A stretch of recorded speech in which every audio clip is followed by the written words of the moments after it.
for September. Gosh, where's the year gone? Welcome, Angela. We have, many of you already know Angela, and just so you know, I've actually already turned off my camera because you all know me already. For those who are not familiar, if this is your first time, I saw quite a few names as well on the list. And I do want to welcome all of you. We had over 900 registrants to today's webinar, and that is how I know we have hit a hot topic. And it's very likely that just that phrase, expectations, obligations, and first priorities, if you are an AMLCO or MLRO, you are probably going to go, where should I begin? Because I think, Angela, you'll agree with me, this is a very complex role, whether you're an AMLCO or an MLRO, in whichever country, whichever industry you are in. Would you agree? It's pretty complex these days. It is, yes. And if you're really lucky, you're AMLCO and MLRO. So, oh, absolutely, yeah. I want to welcome all of our registrants and our guests. I was looking at the list. We have people from obviously Cayman, BVI, Turks and Caicos, Hong Kong, welcome, India, welcome, St. Kitts and Nevis, Curacao, and these are the ones that are listening in right now, and of course all over the place. So this is a industry that's all over the world. You'll never be without a job, but that job is changing very rapidly these days. So one thing I also wanted to point out, clocks are changing next month very soon. So this makes it also very difficult when we are operating in a very international area. So the UK, I don't know why you guys are different. You're always like a week or two before the rest of the world.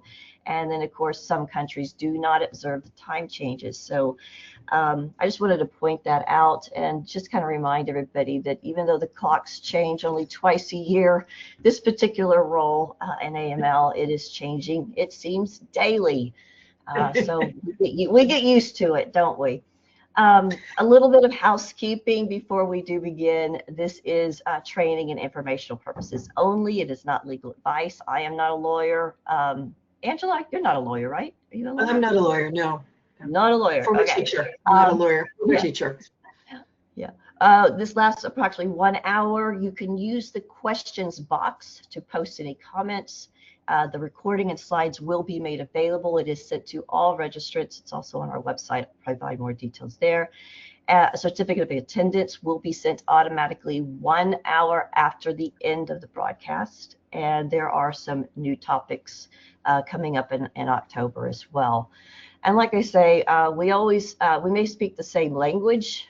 Some of you probably speak English much better than I do, but we all have different dictionaries. So clarity is key in AML, well, in all industries really. Very much so. Yes. We might use some terminology, Angela and I, like even Angela and I, we're in this, both have been in Cayman, both in compliance for many years, and I've noticed, like, reviewing her slides, she uses a little bit of terminology different than I do. So it is to be clear, we will refer to AML Compliance Officer, or COs, or AMLCOs, Money Laundering Reporting Officers, that's the MLRO. Some jurisdictions use the phrase nominated officer. I think that's the UK. US, they refer to the BSA, the Bank Secrecy Act, AML Compliance Officer. We refer to RFB, that's relevant financial business. You may work for in an industry that not all of the business that you do falls under the AML regulations. So then you have what's called non-relevant financial business and relevant financial business. And then, Angela, you use the term operators. I'll ask you to clarify that, because even I get confused. Think of controllers, think of directors, trustees of trusts, the individuals who control, okay? Okay, fantastic. And then the competent authorities, I will refer to often as regulators, the supervisors as well. Yes. There are also jurisdictional differences in the UK and the US. There is one, in their regulations, one legally accountable person is often known as the MLRO, and they have more oversight of the AML program than we do in Cayman and some smaller jurisdictions where the role is split in the regulations. So our regulations, or Cayman regulations, in smaller jurisdictions, we have the AMLCO role and the MLRO role. So very different. And this is probably because I was asking thinking to myself, why is that? And I think, this is my thought, smaller jurisdictions often have smaller firms. You might have fewer staff, and that also you might have to rely on external service providers. And that's what you do for a living, Angela, correct? You provide the AMLCO role. You act as MLRO for different companies. Yeah. Yes. And yes. So whereas the UK, US, they're probably more likely going to have one person within their organization, doing the role, but that role is very supported. So lucky dogs, they're supported with teams, entire teams, whereas usually we've got the whole thing on our shoulders and we're struggling, and there might not be another person. It's one of the reasons why we started this particular series. It's because I realized how many people were struggling. And I also look back on my experience starting, and I worked for a large law firm with very intelligent people. So I had people I could go to within my organization. I never had to go outside. And a lot of people, though, that are listening in, you do not have that support. So that is why this AML Great Matters webinar series exists, so that we can learn from each other. So, Angela, I started this slide because I think the expectation of this role or this industry versus the reality is very, very different. And a lot of people, in my view, think the MLRO role, which I call the reactive role because you're reacting to something, versus the AML Compliance Officer role, which is you're being proactive. Yes. I think many people think, oh, I'll be appointed as the MLRO, and it's really easy. It's a small role. The reality, it's just, a few suspicious activity reports that I have to review a year maybe, and decide whether or not to file or not file, and that's it. They think it's a small part. What's the reality? Oh my goodness. Okay. It's going to depend on the licensee that you're working for. It's going to depend on how active your licensee is. So for instance, I have seen licensees with huge books of business in the DeFi space that are incredibly active, right? And I mean, just to clarify, when you refer to the licensee, you are referring to the organization, the company right. You are working for as the MLRO, yes. The trust company, the private bank, the virtual asset service provider, all right? There's also, and then other companies that are quite small. Say, I've seen private equity, mutual funds, hedge funds with investment managers with 2 or 3 clients that are in-house. So you may never file. But a lot of it also comes down to keeping on top of changes in the industry, keeping on top of your own training and development as well, and then having a dialogue with the AMLCO, because in Cayman, the MLRO is responsible to report statistically to the AMLCO, who in turn reports to the operators, the board, the trustees. All right. Okay. If you're lucky and there's not too much concentration risk, you're going to be both of those positions. So and this is going to be one of the themes at 4:30 in the morning. I was going through my head. No 2 appointments are going to be the same. Right. And right. No 2 books of business are the same. So you are constantly revisiting that if nothing else in your mind at 4:30 in the morning. So yes. You don't have insomnia, do you? No, not at all. Yes, not at all. And the AML Compliance Officer role, which is kind of the proactive, we think it's going to be easy. Follow some checklists. It's an administrative role. It's a some people would even see we get a junior secretary. And I'll admit that's how I started as a corporate administrator. I got pushed into the AMLCO role, and I didn't want it. I had seen too many people break doun and cry. I was like, I don't want that job. And I ended up falling in love with it. I absolutely do love it. But it is not that easy administrative, follow the checklist role at all. That especially, it's a very different role than it was 15, 20 years ago now. Yeah, the reality is- AMLCO is a very different job than it was when it was first launched here in Cayman. And and once again, first off, my apologies. I'm going to be very, very Cayman specific because this is where I live and work. But often in this space, Cayman is often slightly ahead of the curve. So I'm hoping that regardless of where you are living and working, you're going to have a takeaway of some sort out of this session. Absolutely. I think they will. Yeah. And the reality of this AMLCO role is it's a lot more research. I was actually trying to help somebody with just one specific client. They were trying to do a screening hit, and it was like 4 hours of research. Yeah. And you don't realize how, if you're going to do it thoroughly, how much time it takes to really dig down. And it was fairly simple. It was just like, just 2 layers, but, trying to do all the research was, so you are slogging through reports, you're slogging through websites, and you're having to make some judgment calls. You're having to document those judgment calls. I saw on your slide, Angela, you've got document. I mean, that's drilled into us. Document everything. And what did you do? How did you get to that conclusion? And it's a judgment call. And my high school history or English teacher, one of them used to say, if you put it down on paper, you better be prepared to support it. And so I carried that through my professional life. Don't put something down unless you're ready to support it. So. Yeah, and I came from a kind of pre-law background, of course, and I was told don't write anything you wouldn't read in court. So we come, so document everything, but carefully.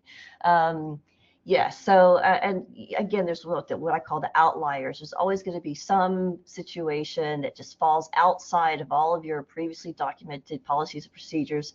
And again, those outliers, you've got to document well why you did what you did, even if it's onboarding the client or the risk assessment or exiting the business relationship or declining the business. You do need still to document everything. There's all the regulatory gray areas, again, hence why the AML Gray Matters series.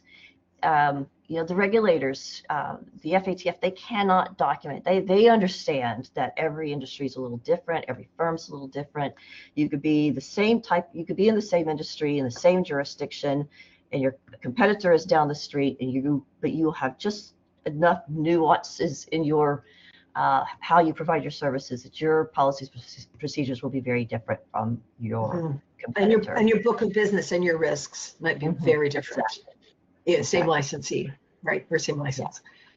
And there's also always the unexpected, unanticipated, what I call regulatory changes that are going on. It's just constant these days, which is going to require adaptation to with your systems and procedural policies that you had set up before. And so, Angela, I loved how in your slides you talk about dust off those policies and procedures that were written so long ago. I mean, they shouldn't even gather dust anymore. Yes, so it's okay, so I'm going to take everyone back 8 years to September 2017, when the Cayman Islands was preparing for a fourth round peer review by the Caribbean Financial Action Task Force and rolled out a new set of what were termed the anti-money laundering regulations. And those are the regs we're dealing with today. Prior to that, there had been a document called the money laundering regulations. So this was a bit of a rebranding, renaming. The MLRO position and deputy MLRO position had been around prior to September 2017, but the anti-money laundering compliance officer position was created. Now, Kim, to your point, I looked at a few other jurisdictions here in the Caribbean, and in BVI, there's the MLRO and the CO positions, okay? And in Anguilla, you have the MLCO, the MLRO, the deputy MLRO, and the CO positions, just to confuse everyone. Okay, so what's the MLO? Money laundering compliance officer, and then money laundering reporting officer. Okay, then deputy MLRO, and then compliance officer. Okay, so every jurisdiction has, that's on this call, I would venture to guess, has something similar in place. However, the terminology may be different. And that, as you mentioned earlier, is really important, because if you don't get your terminology in your industry, all right, you are tend to be a bit of a disadvantage. And anyone who's ever studied FATCA and CRS will tell you it's all terminology. Once you've got the terminology, it helps substantially. Now, I'm referencing here the anti-money laundering regulations. You'll see the part 2 and part 9 are in hot pink. That is where you go to pull out the responsibilities of the AMLCO, which is in part 2, and the MLRO, which is in part 9. Right? So that's, once again, very Cayman specific. But if you go to those areas or sections, you'll find a list of what your responsibilities are. They're not terribly long, all right, but they're very, very fulsome. There's a lot of responsibility there. And I think in a few slides, we're going to touch on what the responsibilities are for those positions. Here's the other thing I want to quickly touch on. When it came to the creation of the AMLCO position about 8 years ago, we had some guidance in the guidance notes here in Cayman, and we could refer to the regulations, but there really wasn't a clear how-to when it came to doing this. So the other thing, of course, that happened is people were scrambling to be appointed to these positions. So I don't want to say competition, but there was a bit of competition, all right?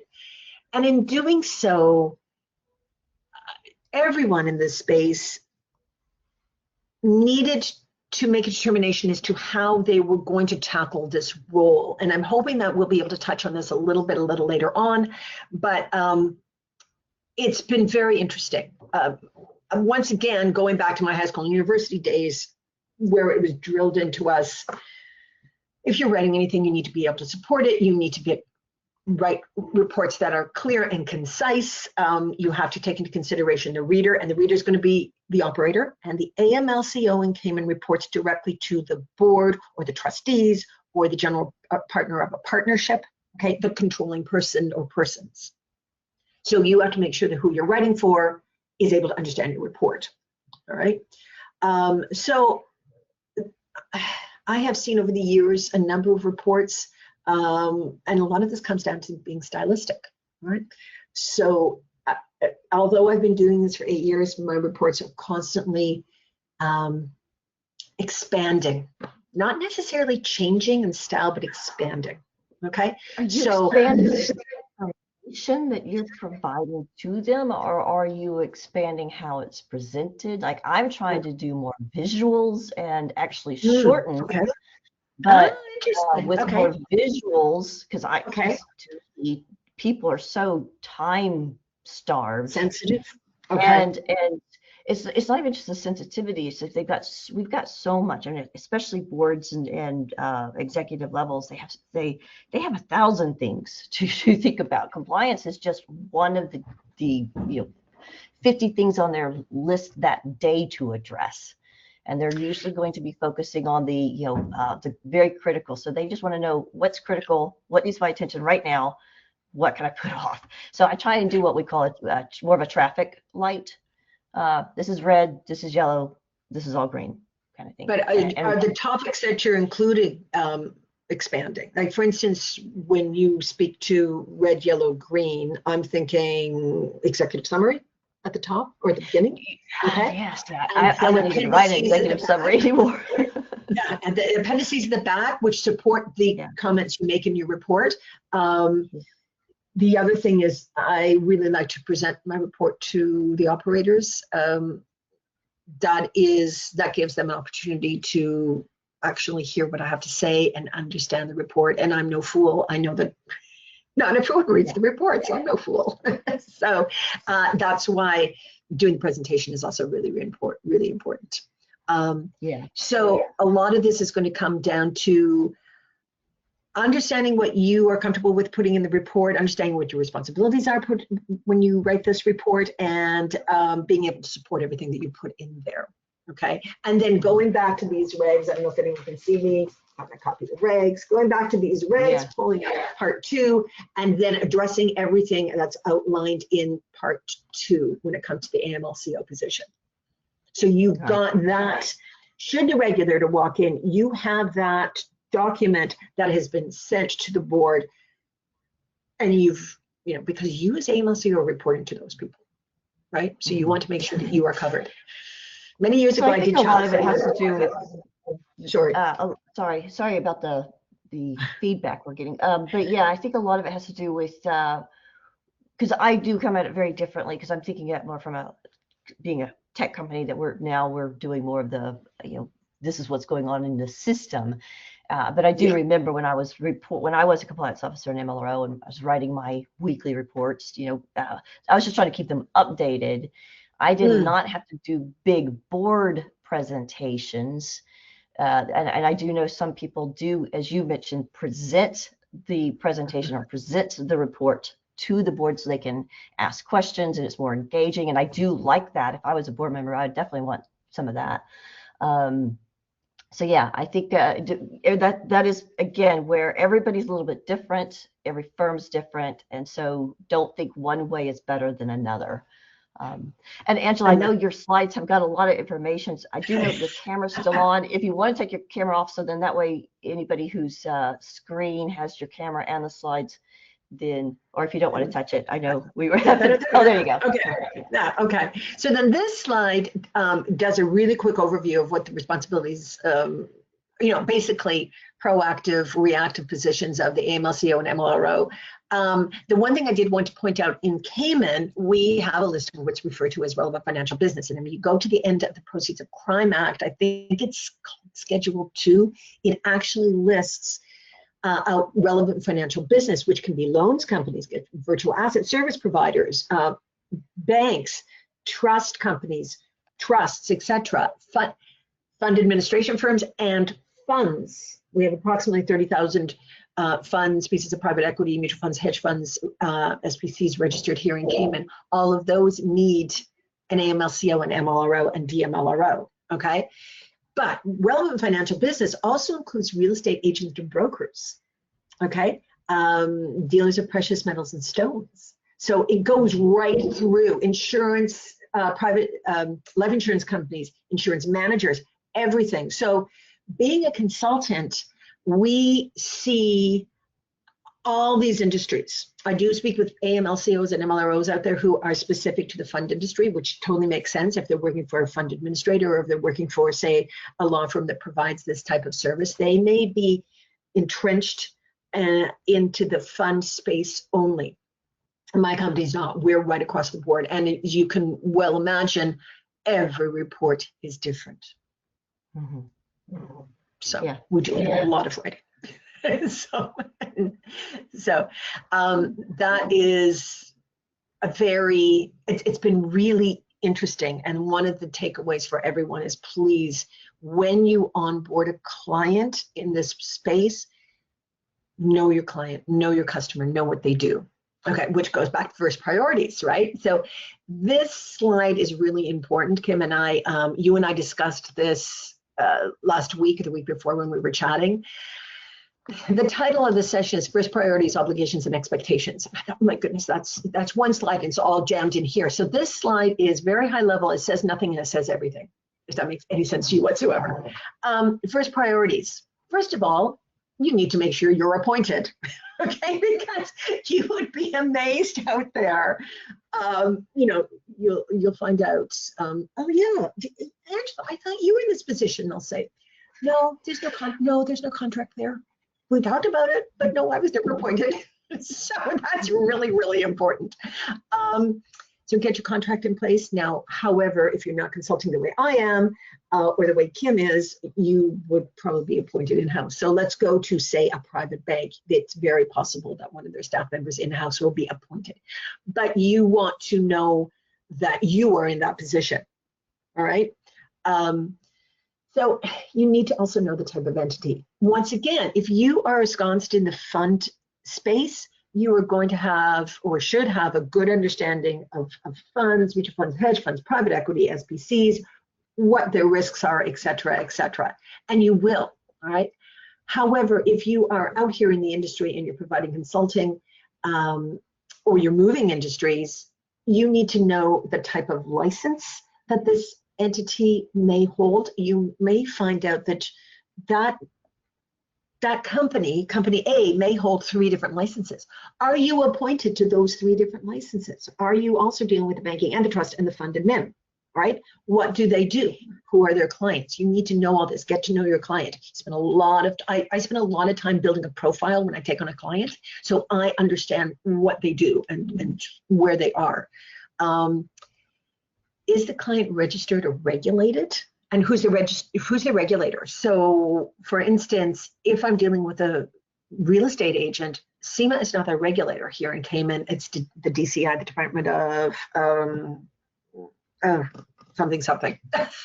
Sorry, DCI. I went blank too just now. I was thinking, is it Department of Trade and Commerce? I can't remember the name. Yes, yeah. So, and they're so once you get into that space, you realize that your contacts are different. The people you're dealing with are it's a different regulator.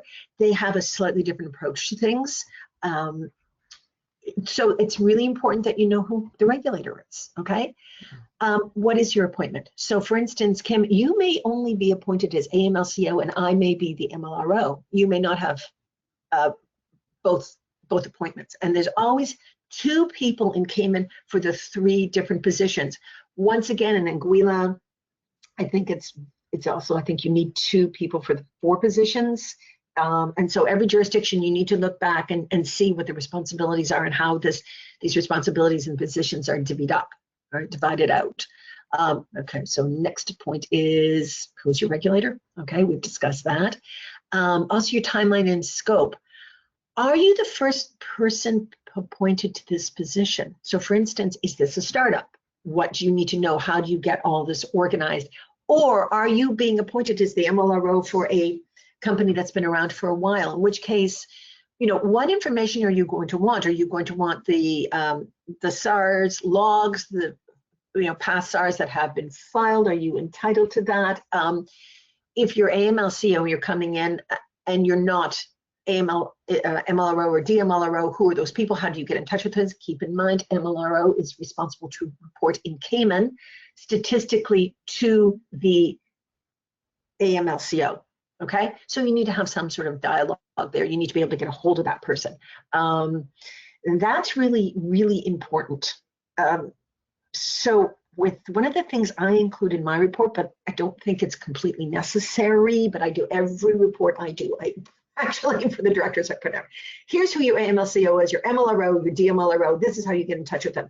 Address, telephone number, email address, boom. And if there's a change in the past, since the last report, I will put down, this individual is no longer MLRO and has been replaced as of this date with this person. All right, so it's very clear, so the directors can't come back and say you changed things, right? Or we weren't aware of this. They are the ones who are supposed to be doing those approvals, okay, for those individuals and who they're appointed to these positions. However, okay, sometimes information does not flow as quickly and as smoothly as one would like. So that is the one thing, your timeline. And then for my reports, I always put down the period and the scope. All right, so my report for company A will be the past 3 months or past 6 months, and I put down those dates. So there's an understanding that certain pieces of information may not be included because they may have occurred before that period that we're discussing. Get any past files, okay? I also get copies of statutory documents, okay? I want to know when this company was incorporated, when was this company licensed? Was it, I found a bank the other day, it was licensed back in the 80s. It's got legacy clients. It's got a big book of business. Other companies are brand new, they're startups. So what I do is I develop a profile of my clients so I have an understanding of who they are and what they do. All right, that's just going in. That's before I write any reports. And it's actually really interesting. I find it really, really interesting. So what are our obligations then? Well, look to your legislation, your regs, and your guidance in order to determine that. And that would be jurisdictional specific. I spoke about Cayman, everything's outlined in your regs in part 2 if you're an AMLCO, and part 9 if you're an MLRO. Okay, but you can also go to the guidance and look for things in there as well. I believe there are sections that you would want to refer to in the guidance. Know what your responsibilities are, okay? And have a good working knowledge of the industry. If you don't have it, then read, okay, and talk to people. Every industry has the same legs, regs, and guidance, but differing risks, okay? So we're all working to the same pieces of legislation, but your risks are different. Your book is going to be different. Every book of business is different, and that changes things, right? And changes your approach and your view of things. Know how things change within the industry. 10 years ago, we were not talking about virtual asset service providers. We were not really talking about DeFi. People were saying, what's crypto? And this is a flash in the pan. Like, not really. It's out, and it's going to become bigger, and it has become bigger. And of course, that is something that, whether we like it or not, we all have to apprise ourselves on. Check your contract. If you are working in-house with a licensed entity, you're still going to want to know who you report to, what your responsibilities are. If your operators or your controllers know what your responsibilities are, okay, that you should have unfettered access as AMLCO to those directors. No one should be getting in your way, right? At least in Cayman, that's the way it's laid out. In another jurisdiction, it may be different. Ensure that operators are kept up to date on their obligations. What I do for my clients on a quarterly basis, I send out updates on any legs, regs, and guidance that may be applicable to the industry. And I do at least one training per year with my clients. That way I am comfortable that they're getting the coverage when it comes to training that they need.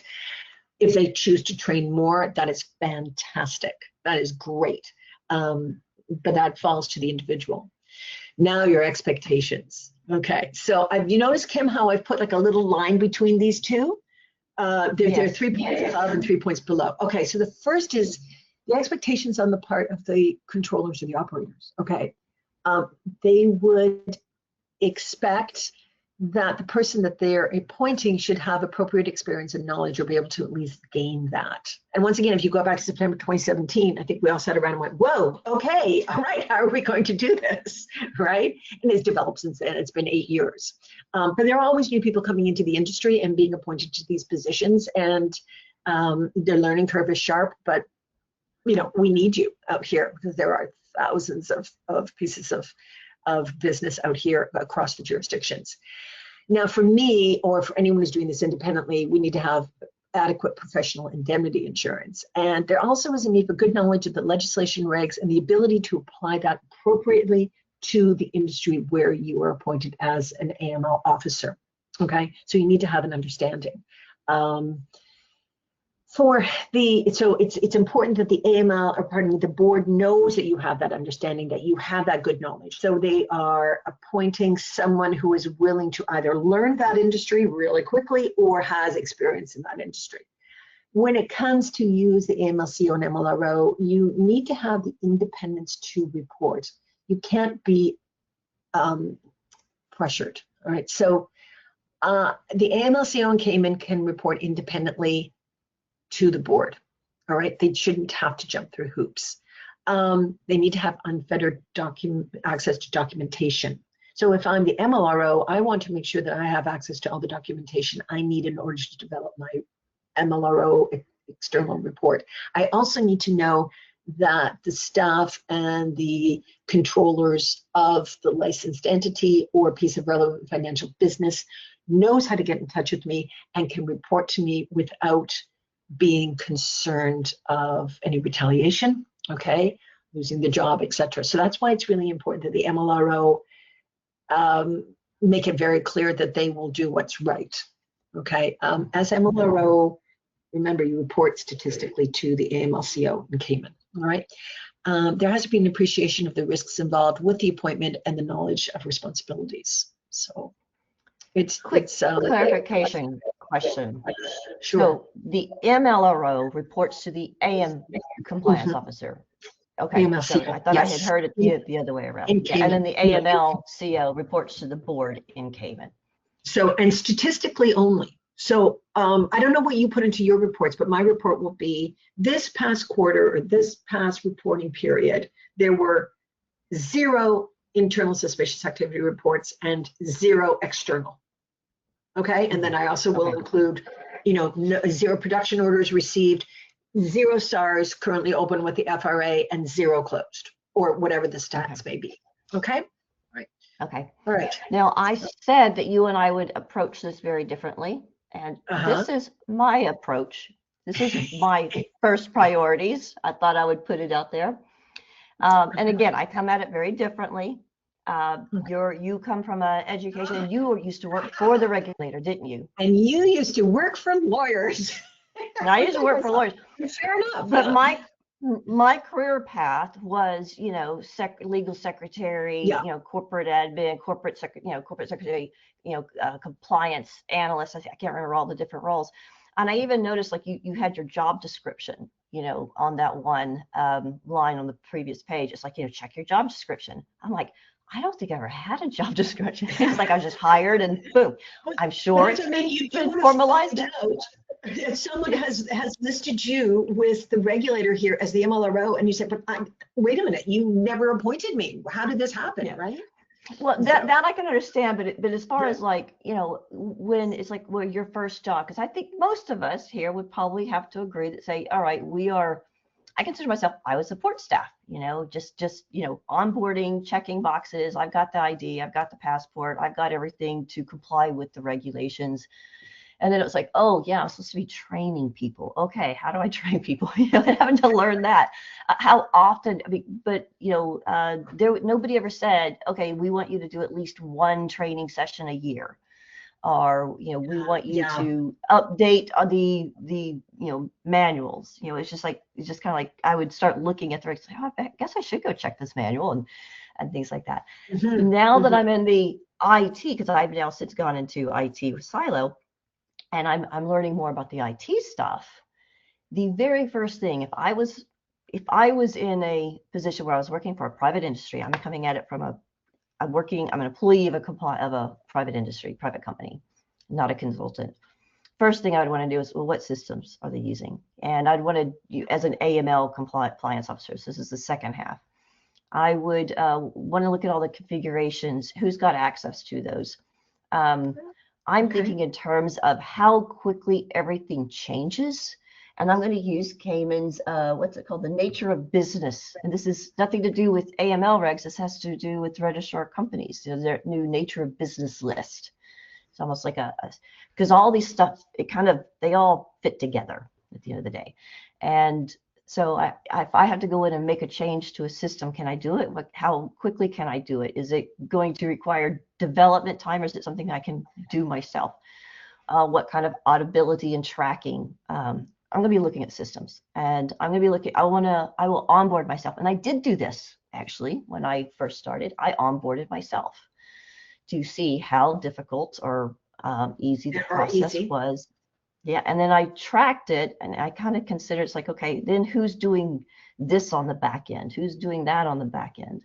I was talking to an accounting and finance team. What are you guys looking at? Data entry people. Well, I was a data entry person. To the MLRO, to the board members. What do you want to get? From this. I'm trying to run these processes and tests and these reports to see what I'm looking at. The other one was like, I'd want to look at all previous audit inspection reports and immediately start prioritizing any critical breaches that were found that hadn't been rectified. I would obviously, as you say, look at the regulations themselves. I take that as a bit of a given, but also any regulatory reporting requirements. Okay, that's those AML surveys or questionnaires, currency transaction reports. Things that really aren't mentioned in the regs, but suddenly, bam, that's your job. And this is how the reports are growing, right? Absolutely. Remember I said earlier that the reports have become fuller. That's exactly it. Absolutely, yeah. Look at the frequency of these reports, the detail, what I call the segmentation. It's the AML surveys, and they're don't complain. For those of you in Cayman, they're all over. They call them questionnaires or surveys, and they are just as detailed. Your regulator is not doing anything different than other regulators out there. And the frequency and the deadlines and the detail of these, and I would start writing practice reports. How do I get this? Because the last thing I am too old to be doing overnights, working all night long anymore. The other one is I got a few questions there. I look at the scope too. It's never just AML. You get the word compliance, and then suddenly it's all things compliance. It's FACA CRS compliance, economic substance, beneficial ownership, GDPR, data privacy, cybersecurity. What is the scope? If it starts to get too much, you're going to have to split it out because your head will spin. Yeah. And to me, and you know what, you talk about DeFi, I'm like, I'd be completely lost. Yeah, exactly. in that space. Yeah. And the other thing I didn't, if I can just interject really, really quickly, with the AMLCO, I take the approach that I'm responsible as AMLCO to see that things are working. Not necessarily to write a brand new manual, but to know that the manual covers what it needs to cover. Okay? Not necessarily to check absolutely every transaction of this financial service provider, aka bank, but to know that there are the systems in place that we can pull that and someone is checking, right? So it depends on the size of the entity and staff. Yes. Yeah. Absolutely. Yeah. And if I was a MLRO appointed for the first time in a private company, the first thing I'd want to do is, what's my liability and am I protected? Number one, am I insured? Will the firm cover my legal costs? Are they going to provide me with that ongoing training? Or are they just leaving me to sink or swim on my own? That would be my very first thing. How much access do I have? Where is everything? Where is all the data? What systems are used? I would have to search multiple servers when I was doing MLRO, because we had servers all over, in different jurisdictions. And so I'd be looking at different servers. I make sure I had access. My best friends became the IT people. Trust me. I was, where are the old files? The number of times I had to go down to that basement and look at physical files from the early 80s, fax copies. Oh my goodness, from the early 80s. Of course, fax paper fades. So I had to get up in someone's attic once in July. There's no AC. Yeah. Yep. Yeah. You cannot pay me enough to do that ever again. Exactly. Yeah. I would look at the past SAR training. I want to know, what does the staff know? What's the employee, the people who are supposed to be reporting internal SARs to me? What do they know? How do they know what a red flag is in this particular industry? And make sure I give it a refresh, some update. When was it last done? And was it a tick box training, or was it really training? The past SARs filed, do I have those records? Did maybe the last MLRO just left and didn't pass on that? I remember when I left, here's my binder. Here's, I handed it over, but then there was a couple of, I found out later that, after a few years, they had actually been through a couple of SARs, or MLROs. And I was like, I wonder if the existing one knows where that binder is. I wonder if anybody knows where that binder is, because they moved offices. Files get misplaced. The other thing I wanted to ask you is, when you're appointed, in particular as an MLRO, do you send out a message to your new client saying, I'm appointed, this is MLRO, DMLRO, this is how you get in touch with us, and this is where you file? Because that's one of the things we do. Yes, so again, you're coming from the consulting industry. I was on the intern. I was on, I was an employee of a firm, and so that was the message went out. Okay. Kimberly's the new MLRO. As a matter of fact, it was one thing I did do when I became the AMLCO and MLRO was I actually said it was just like a 10-question questionnaire to all staff, multiple choice, and one of the questions was, who is the MLRO? And a lot of people thought it was the managing partner at the time. And I yes. was like, nope, Yeah. it is not the, so you got to find out, what do they think versus what is the reality? Do they think they need to go to the partner or their boss or something, or do they know they need to go talk to Kimberly and that little back office back there, who's And that is so uber important, because you need to be able, as a staff member, you need to be able to trust your MLRO. Okay, and there needs to be that relationship with that staff member can come in and tell you things that they have perhaps had major concerns about telling anyone else in the company. Yeah, and I think small jurisdictions definitely have that. You've got to address that. And in my situations too, I just wanted to know, what do they know? And then based on the key, again, let's just take 10 quick questions. That helps me assess, where do I need to focus the training? Okay. I'm not going to go hash out this if they know exactly where to get that form to do it. We're going to spend more time on this area. So it's really good to get what I call their understanding, so then what to focus on in your training. So again, I came at it a very different, because I liked your approach, because I think it's very key and critical. But I was like, oh, I would actually look more into the systems. That's actually where I spend most of my time. Because and the I was going to say, because of your background and what you do. Yeah, that's really interesting. So yeah, and there is no right or wrong or better way.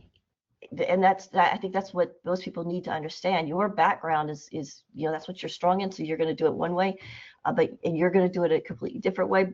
But yours, now we need to combine those and make sure everybody covers. Because I probably wouldn't have checked, am I actually officially appointed? And that's key. Good starting point, Angela. So the other thing too is, as you're talking about the systems, I'm thinking unfettered access to information, right? Regardless of how it is. So, okay, so the one thing and it's gone, somehow that's gone. That's okay, because this is what's really important. Section 4 and I've got some, I apologize, I got some recordings that are popping up, so I'm trying to stop those. Hold on. Okay. They must be embedding. And I thought I removed them. My apologies. Because part of this, make sure I'm on the right side. Yeah, there we go. What you need to do is go to the regulations, okay? And part 2, section 4 and 5 outline what your responsibilities are as AMLCO. You have to ensure that the measures set on the regs are adopted by the relevant financial business, meaning the licensee or wherever you're appointed. You function as the point of contact for the competent authorities. That's really important. So when the competent authority goes to contact your company, okay, or your licensee, they should be contacting you as AMLCO. You are that starting point, okay? And you're responsible for the compliance program of that piece of relevant financial business or licensee as well. So like I said, you've got, think of the massive bank. You are, as the AMLCO, you're not going to be checking absolutely everything, but you need to know that systems are working, okay? And that, this is what's going down. You need to maintain the following procedures in relation to the business. You need to know that there are identification and verification procedures, your CDD. Is that in order? What does your manual say? Is this being done? You need to adopt a risk-based approach. So you need to be risk rating your underlying clients. So if you think of a bank, everyone has a bank account at some point in time, a retail bank. That retail bank is going to be risk rating you when you come in and you set up your private bank account. All right. So that is the type of thing that you're going to be looking at. Is that risk rating cross-referencing appropriately with the AML regulations and the requirements, and is it industry specific? Once again, you don't have to, as AMLCO, do that risk rating or create that methodology, but you need to know that it's appropriate and that it's in the manual and it's accessible to the staff and it's been passed by the board. You need to know that there are procedures for screening employees. So once again, if you are working for a piece of relevant financial business, you're probably being screened 24/7. All right. You need to know that there are record keeping procedures in place. Okay, they cross-reference properly with the regs. Okay, so in general, it's 5 years of date of termination of the business relationship. But once again, that works out beautifully for some companies, but for real estate, it's different. Okay, for real estate, let's say it's usually I come in, I buy one house, okay, and then that deal is done. Okay, so it's from the end of that relationship and that purchase of that house, and they have to keep those regs or those docs for about 5 years from date of termination. You know that there are adequate systems to identify risk in relation to persons, countries, and activities. All right, you need to know that there's been the adoption of a risk management procedure concerning conditions under which the customer can utilize the business relationship prior to verification. Rarely, if ever, do I see this now. This is old. It goes back to the old money laundering regs, and very, from my history, very banking specific. Okay, rarely, almost never, actually never do I know of a client who say, yeah, we're going to onboard so-and-so or this company, and don't worry about it. We'll get the CDD later. That's just not happening anymore in my world. Observance to the list of countries when it comes to risk of those jurisdictions. As we all know, countries are, some are higher risk than others. All right, that is usually drawn either from a company methodology, policy, or say a regulator in another jurisdiction that has produced a list. There are a lot of ways to chop and change this, but that's something that as AMLCO you need to know is in place. Okay, you need to have your internal reporting procedures in place when it comes to filing SARs and other procedures for internal controls, including appropriate, effective, risk-based, independent audit function. Okay, so once again, as AMLCO, you're going to do the audit, but you're going to see to it that the audit is performed, and then you take the findings to the board and say, this is where we are, this is how it's being applied. We had X number of findings, and we're working through these. And as we work through these, we will keep the board informed. Right. And just so you know, I know we've only got like 7 minutes left, and it's funny, I just wanted to point this out for anybody who's new or are managers who are trying to figure out how to manage the compliance, function of their company. This looks like a very easy checklist, but every single one of those line items has its, again, the gray areas, the nuances, record keeping. Think about, and this has popped up with us, we sometimes think of record keeping as, oh yeah, I've got a copy of the passport and the transaction documents and et cetera, et cetera. Well, what about your screening history? Do you have a copy of that screening history? This pops up with us a lot, with Yes. being on the tech side. Can you exit a business relationship today and 2 years from now still have a history of when they were screened? And I point this out specifically because it's popped up for us this year.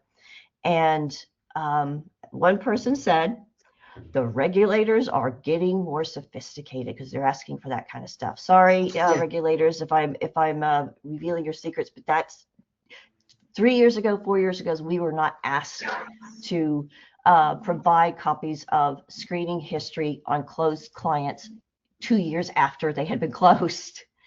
Now we are, and that affects our systems and how we deploy systems. Things again that we didn't even think about 5 years ago, and now all of a sudden it's like, oh, we've got to keep that screening history. We can't just change it. So it's, again, it goes back to IT compliance. Everybody's got to work together to anticipate Section 5 requirements. So I just want to kind of point that out, and Angela, we do have more slides. So yeah, well, that's the AMLCO slides that were probably the fullest. Okay, so again, I'm getting these pop up.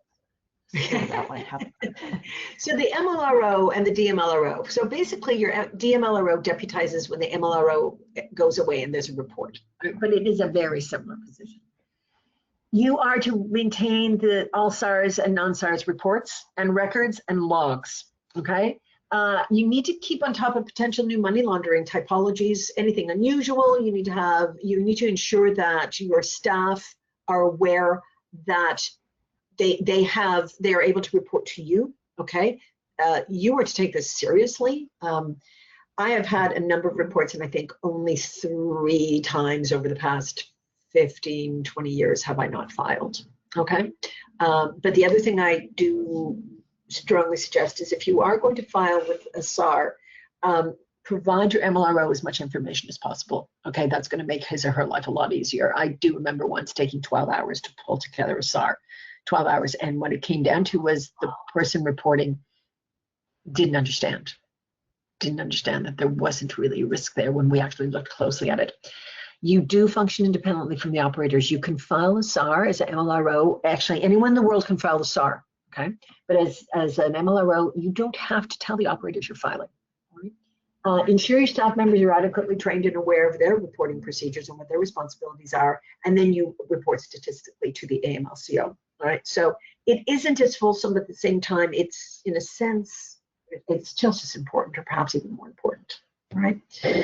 So I remember the first time I filed a SAR, I was so nervous. I thought my world was going to collapse, but I'm still here. So still here doing this job. I think that's about it, Kim, when it comes to the next slide is, I think, one that references, yeah, sorry, I keep getting. Okay, so the other thing I want you to be made aware of is the MLRO needs to be very apprised of proliferation financing and what those risks may be for your appointment and for your company. Okay, know that you could receive a production order or a court order, and that means that you as MLRO, you may be responsible to produce information, all right, in a timely manner. You need to maintain the logs and the files, and then, as it always is the case, please don't tip off your client if you file on them, because that's not good. Okay, I'm not even getting into the demo requirements because we don't have any time.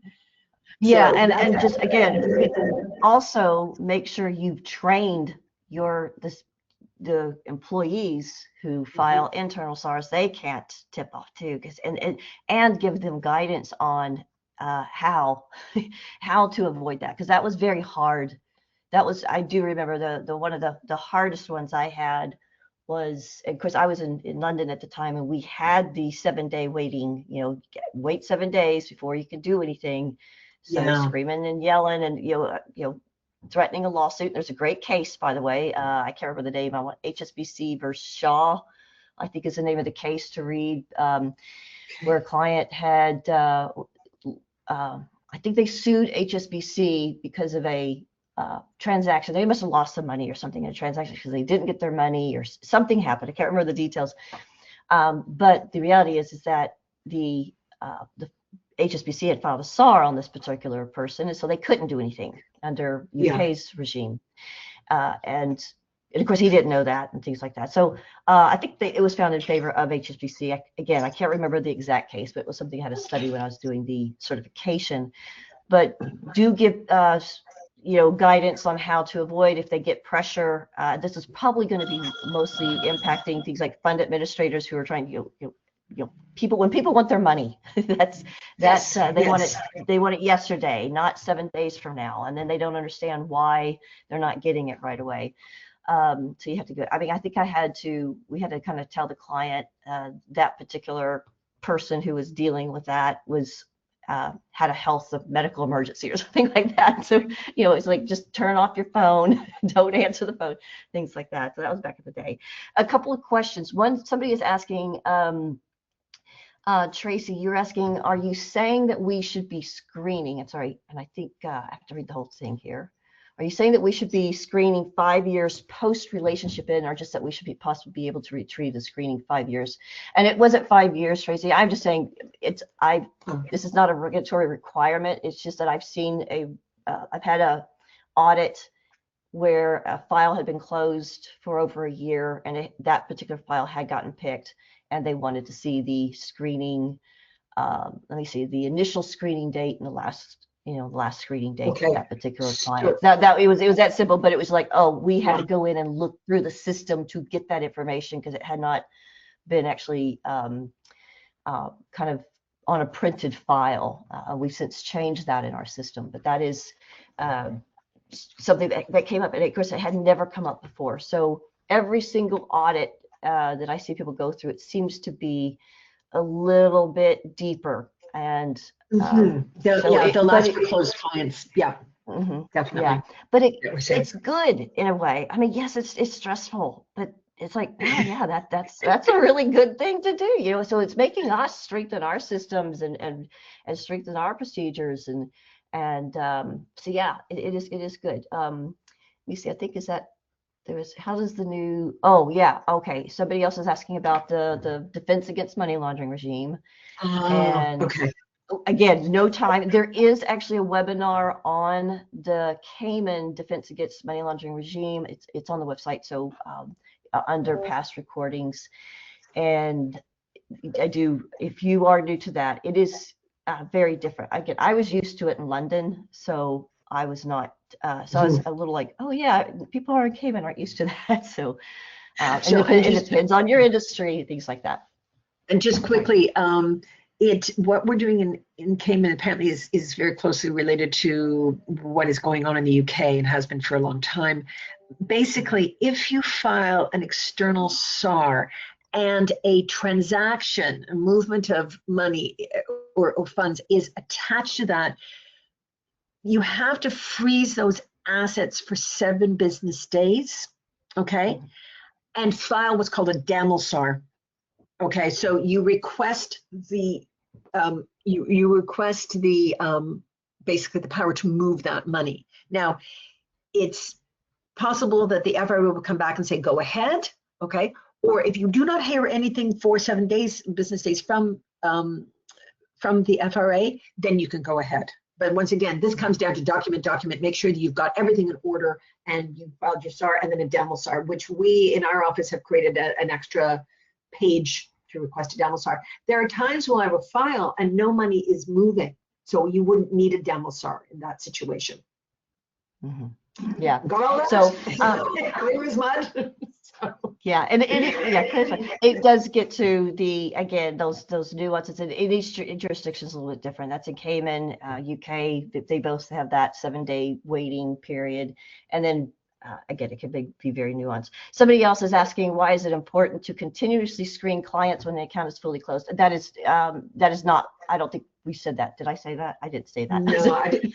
That's a really interesting point, though, because I have spoken with other people in the industry. And once again, this is not legal advice, okay? Where you think, oh my goodness, what happens if we don't get that ex-client's name out? And then there's a hit 6 months or 6 years later.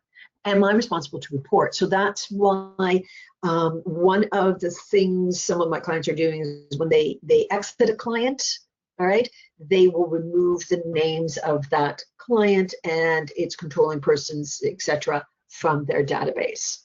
So those silly checklists you think that aren't important actually are quite important, and that's one of the things that should be on the exit strategy. That's one of those reports. I'll never forget onboarding a client, and they had over 3,000 names in their screening database, yet they only had about like 300 clients, and it was like, how do you have so many names? And because we have no way of removing them. It's like, oh, really? Oh, that's an issue. Like, oh, yeah. I was like, okay, so that's you're just going to keep increasing your costs left, right. It's like, okay, that's why they were leaving the system. But that was kind of, those are the kind of questions you have to ask yourself and you have to think about. That's why my first priority, I start looking into all the systems and see. That's what I would do if I was starting a new job. Interesting. Okay. Again, I don't think, there's one more, the tipping off aspect is potentially the greater challenge. Yeah, exactly. And that is a hard one, especially depending on how demanding that client in the situation. Again, if you're supposed to be sending them money, they're going to expect it. And that's managing client expectations. And guess what? That starts with your client engagement letter. And so again, all these aspects come together. You think, oh, I'm in AML, I don't have to worry about the client engagement letter. Oh, yes, you do, because it's going to set the client's expectations and make sure that they know that, hey, you could have standard, policies and procedures may take X number of days. You got to word it carefully. Again, go to lawyers, get them to draft and look at these things as well. But you got to step back, think about the whole business, all the policies, all the procedures, what's really happening versus what's written down. A lot of people say, oh, I want to see the written policies and procedures. That's the last thing I want to see, because most of the time it's got gaps and most of the time it doesn't cover everything. I want to see what is actually happening. Walk me through. I'm going to onboard myself. What happens? Who's doing the screening? And what if my name got to hit? What if my name is a very common name in screening? Can you imagine how many Kimberly Smith, how you're going to get hundreds of hits. How do I know that whoever's doing that screening review knows how to narrow it down to find out, like Kimberly Smith, an American with this date of birth, is not on that screening hit list. So that's what I look at. Anyway, we're 6 minutes past the hour. I think that's a bit on this. So we will send out the slides, so you will get the details. It is Angela and I. We can talk like this forever. And there is the rest is pretty just some informational details, key takeaways, document. Yeah. As we say. And let me see. There we go. That is our last slide. Thank you very much. The next two, Angela, I appreciate it. We always go over.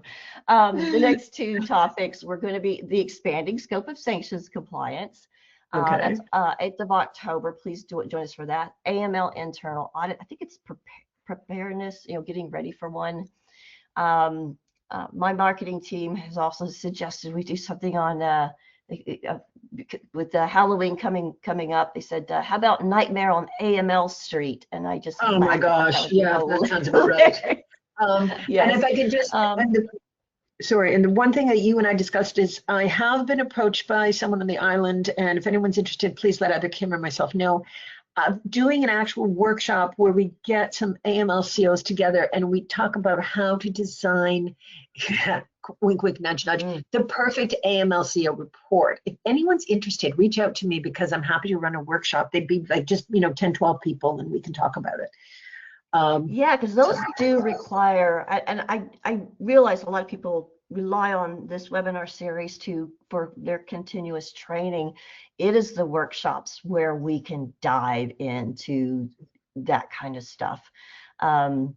Whether it's, again, a report or you can't even do an entire AML manual in a workshop. You can do a section to really go over it very well. And my thought was, I definitely recommend people do that. Content.